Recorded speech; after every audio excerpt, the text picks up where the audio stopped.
ये बरकत क्यों नहीं है। एक शख्स हजरत इब्राहिम बिन अदीम से बहस कर रहा था कि बरकत नाम की कोई चीज नहीं होती। हजरत इब्राहिम बिन अदीम ने कहा, तुमने कुत्ते और बकरियां देखी हैं? वो शख्स बोला, जी हाँ। हजरत इब्राहिम बिन अदीम बोले, सबसे ज्यादा बच्चे कौन जनता है, कुत्ते या बकरियां?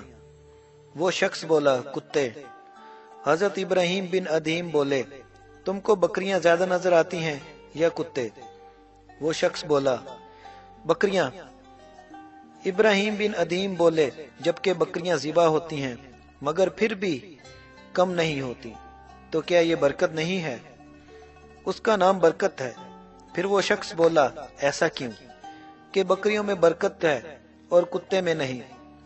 इब्राहिम बिन अदीम बोले, बकरियां रात होते ही फौरन सो जाती हैं और फजर से पहले उठ जाती हैं। ये नज़ूल रहमत का वक्त होता है, लिहाजा उनमें बरकत हासिल होती है। और कुत्ते रात भर भौंकते हैं और फजर के करीब सो जाते हैं, लिहाजा रहमत और बरकत से महरूम होते हैं। बस गौर व फिक्र का मुकाम है, आज हमारा भी यही हाल है। हम अपनी रातों को फजूलियात में गुजारते हैं और वक्त नज़ूल रहमत सो जाते हैं।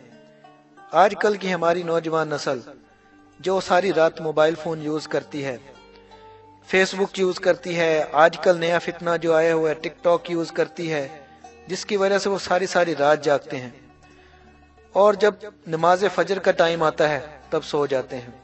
इसी वजह से आज ना हमारे माल में बरकत है और ना ही हमारी औलाद में और ना ही किसी दूसरी चीजों में बरकत है।